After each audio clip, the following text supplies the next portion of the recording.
Today I'm breaking down the song They Reminisce Over You by T.R.O.Y and CL Smooth. But more than that, I'll be tracing a line through T.R.O.Y's productions, seeing the evolution of his production style. I don't even have to play that much of this and you can already catch it. Did you catch that? Coming out of the late 80s, helping establish a new sound for 90s hip-hop, and seeing how this song and the album Mecca and the Soul Brother both came out of and balanced the hip-hop scene of the day.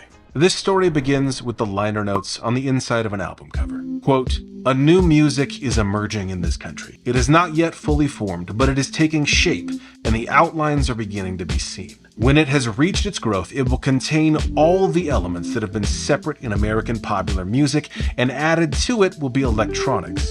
It will be true 20th century music, the music of its time. And as is becoming more evident, it will have a strong jazz flavor." We're about to go through a lot of hip-hop history, and then at the end, we're going to come back to this quote. It's a great summary of this song and album, but Mecca and the Soul Brother isn't the album this quote is from. Well, not exactly. I'm just going to plant that seed at the bottom left of your screen. We'll come back to it at the end. So in 1992, T.R.O.Y and CL Smooth released their debut full-length album, Mecca and the Soul Brother. Absolutely classic album. But before we can understand why the sound of this album is such a big deal, we need to talk about the scene just before this came out. In the late 80s and early 90s, hip-hop was ready for a change and already beginning to evolve. The James Brown drum break samples are all over hip-hop records at this time. Artists like Eric B. and Rakim, Boogie Down Productions, Public Enemy, LL Cool J, and Run DMC all sampled James Brown, and every one that I just named sampled the funky drummer specifically. For example, here's Rebel Without a Pause by Public Enemy from 1988. Yes, the rhythm, the rebel, and here's James Brown's funky drummer.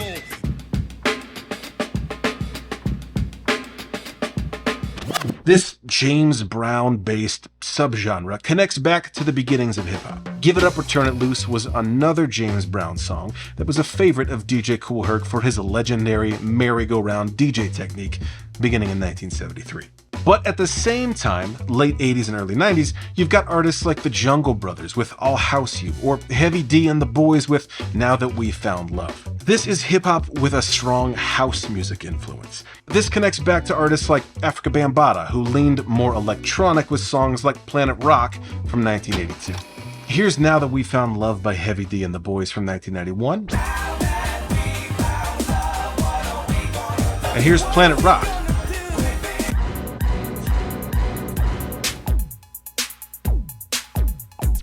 By the way, check out what I've got underneath here. Official Diggin' the Greats vinyl slip mats. These work great for DJing or just listening to vinyl at home. You can get these at diggingthegreats.com or by clicking the product link below. This isn't some cheap print-on-demand thing. These are high-quality slip mats that I'm sending you personally. I'm also shipping to a bunch of countries all over the world, so go check it out, diggingthegreats.com. Hip-hop was born in New York, and as it grew in popularity, it began to change and evolve. But in both of these cases, we can trace the evolution back to previous hip-hop songs. At the same time, though, Dr. Dre is blowing up over on the West Coast with the G-Funk sound. The East Coast had been incredibly successful with the James Brown samples or the house influence sound, but with the West Coast taking over, it was time for the next evolutionary step in the East Coast sound. Some artists were beginning to pioneer the use of jazz samples in hip-hop. Gang Starr's 1989 song Words I Manifest sampled the jazz standard A Night in Tunisia. The Low End Theory by A Tribe Called Quest from 91 has many jazz samples and even features Ron Carter on bass.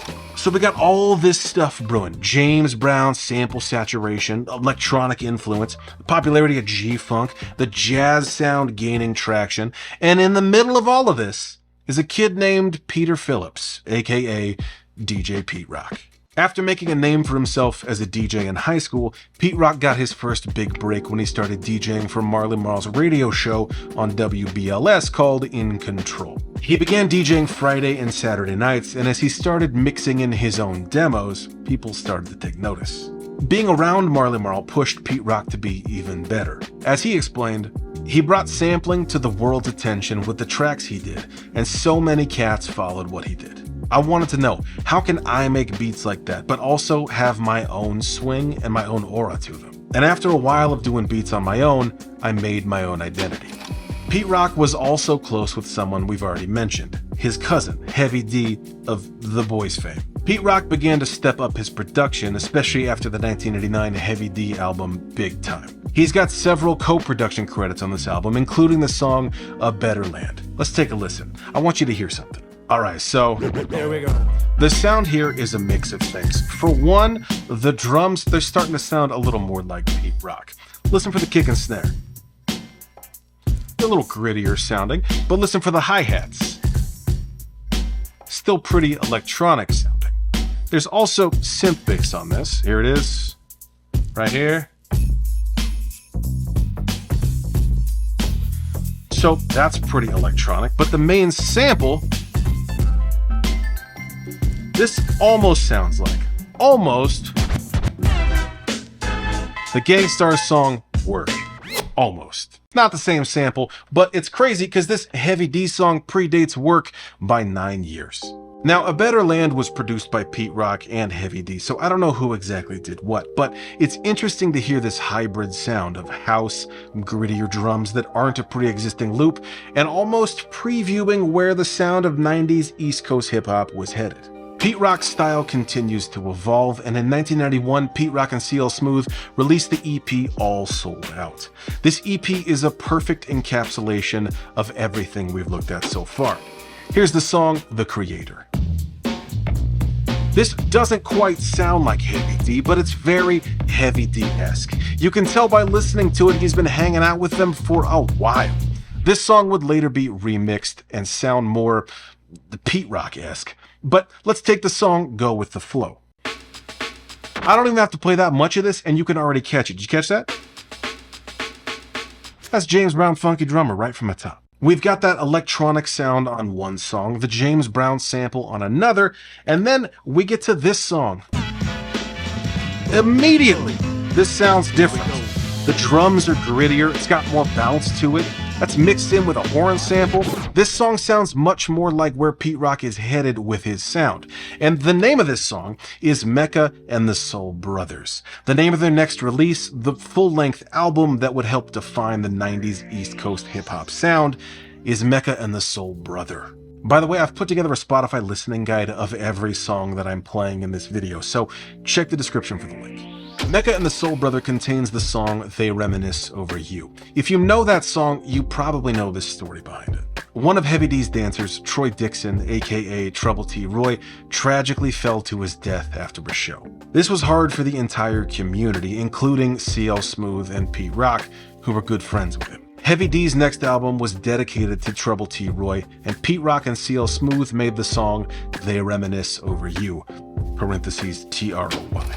Lyrically, CL reminisces for a spell, or should I say he thinks back, about his family life growing up, with the third verse specifically focusing on Trouble T.R.O.Y. Musically, Pete Rock has found his signature sound with this song. The sound and feel of the drums, the horn line, the filtered bass, it's so good. Pete Rock is another pioneer of jazz samples in hip-hop, and this saxophone line is beyond iconic. But do you know what this sample's from?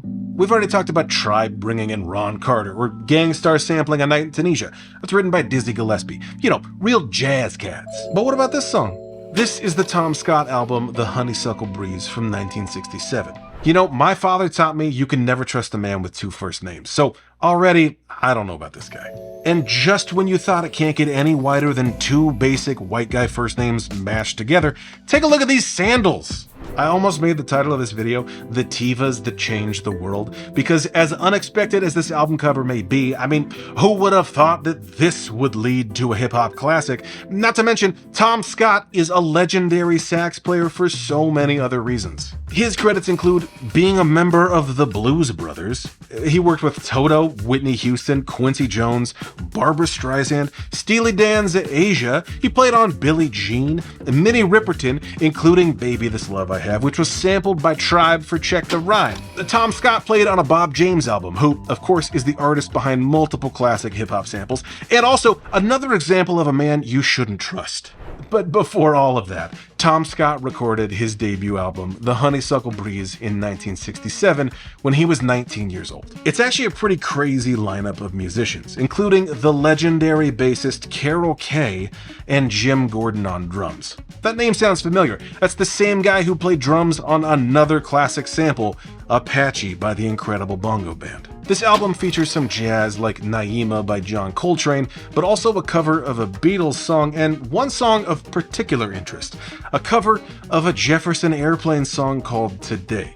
Pete Rock found this song while crate digging with Large Professor, and Q-Tip was apparently also around during the creation of this beat. This Tom Scott song had been sampled in snippets before, but as Pete Rock listened to the whole thing in search of samples for the song that would be a tribute to his late friend, he knew he'd found something special. When I found the record by Tom Scott, basically I just heard something incredible that touched me and made me cry. It had such a beautiful bass line, and I started with that first. I found some other sounds and then heard some sax in there and used that. Next thing you know, I have a beautiful beat made. When I mixed the song down, I had Charlie Brown from Leaders of the New School in the session with me, and we all just started crying.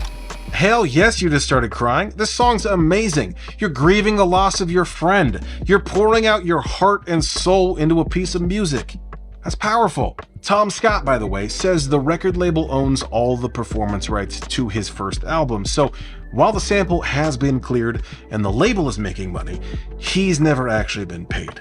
I mean, industry rule number 4080, if you know what I'm talking about, finish that line in the comments. Pete Rock took this song and sampled multiple elements of it. Parts of it are filtered for the bass or the chords or the sax line, and multiple samples from this same song are layered in several spots. There's a lot happening here. This isn't just a straight loop. For example, let's pitch this down to get closer to where Pete Rock's gonna be.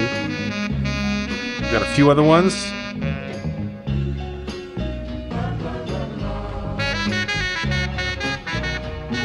Now let's filter and isolate that sax.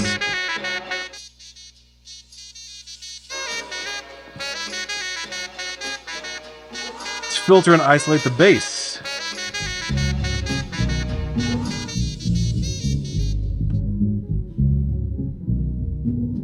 All of this is at play, layered simultaneously. Remember how we said producers started using more jazz samples? Most jazz heads would scoff at this obscure cover of a Jefferson Airplane song. It's much more of an American popular song, if you will, but this definitely has a strong jazz flavor. I don't know if you can tell what I'm doing. This is simultaneously a callback and a setup. For the drums, we've already talked about the James Brown samples, and what I love about this song is that Pete Rock is sampling Say It Loud, I'm Black and I'm Proud by James Brown, but instead of sampling the drum groove, he's sampling individual hits. Like, check it out, here's the beginning of the song. Did you miss it? That was it. Those were the hits.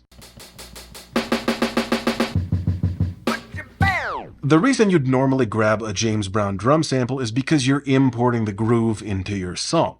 But Pete Rock is grabbing just the hits and making his own groove. He's taking the drum hits, chopping it up with his SP1200, an electronic piece of equipment, and making something brand new. That brand new groove, by the way, features things that a normal human drummer can't do. Like, check out this snare fill. Now, technically, a drummer can play that, but because they're playing with two sticks, it's going to sound different than if it's the same sample repeated in that short amount of time. In this way, I sort of see the heavy D influence. It's not house, but it's also not a James Brown groove. It's technically James Brown, but it's chopped, it's grittier sounding, and it's all Pete Rock. You put this together with the sample chops from the Tiva King himself, Tom Scott, layer samples on top of each other, add echo effects, and the result is, iconic. That's the filtered sax line right there. Play it again. Here comes the filtered bass. Underneath. Play it again. And here comes the James Brown chopped drums.